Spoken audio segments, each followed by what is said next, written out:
Saturday at Bloodstock, they played yesterday, highlight of the day for me personally. Watain, we're here with Erik. How's it going, man? It's going well. It's been a long and hard night, but getting there. See, I've heard that was a long and hard night. I've heard the stories. We had a bit of a clash of the titans at the hotel. We were, just when we arrived back from the festival, the Mayhem guys arrived, and we were with the Destroyer 666 guys and some assorted scum of the earth that are some of our best friends. And yeah, it was bound to fucking collapse in a sea of turmoil, and it did, and it was great. How was the set for you yesterday? The set was actually really good. We were a bit worried about the sun still being up when we went on stage, but what actually happened was that the sun just came down while we were playing, which created this really nice effect on its own. So no, I'm really happy with it. Yeah, we felt quite a lot. Is it a weird experience being a metal band and playing in that sort of twilight time rather than just at night? Actually, to be honest, the twilight times are some of the most interesting hours to me in the day, you know, in so many ways, and it makes sense on many levels to do a show at twilight. And I suppose the question everyone wants to know is, when's the new record coming out? Are you working on it, or? Yeah, the problem is that I'm one of those persons who also wants to know. It's a bit too early to say. We've been on tour for Lawless Darkness for almost 2.5 years, on and off, and there has been a lot of inspiration flowing, and there's been a lot of creative thinking going on, but there's not been that much of actual songwriting. So what we're gonna spend the winter on is actually just sit down and try to narrow down all these new experiences and impressions and visions and ideas that we had during these past years, and I think it's bound to become quite interesting. Do you think too many bands rush out an album once they maybe get a taste of some sort of level of success? There's this pressure just to immediately put out anything, whether it sucks or not.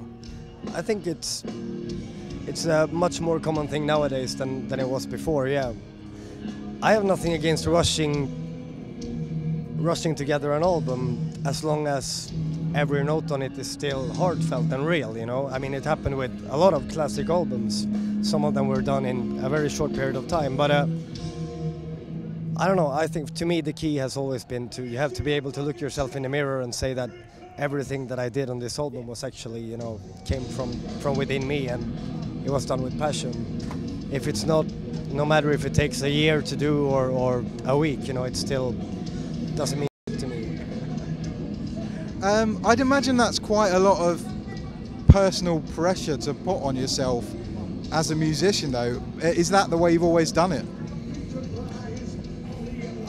I'm not really that familiar with that kind of pressure, to be honest, because I mean, we live in the world of Watain, and we very seldom look outside of our walls, you know. I mean, we really keep our focus inwards, and with all that being said, the only pressure that we feel is really from ourselves to you know, to actually be able to deliver what it is that we have in mind.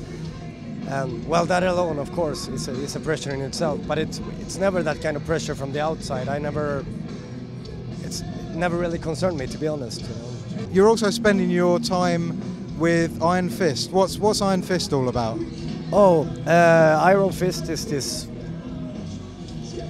from my point of view, very interesting magazine that is putting out their first issue now in mid of September. And actually, my contribution is not that in-depth. I'm doing some artwork, and I'm gonna probably help out with some interviews in the future, and it's basically why I decided to contribute is because I love to write, but there are basically no magazines that I can fully relate to. Maybe I enjoy them being there, and I take them for what they are, but there's no real magazine that I can relate to 100%. And Louise Brown, who was previously the editor of Terrorizer, who is now the editor of Iron Fist. I don't know, she just has this really heartfelt idea about the magazine, and I'm just hoping that it turns out the way she plans it, because if it does, it's going to be a very good addition to metal. That was brilliant, man. Thank you very much. No worries.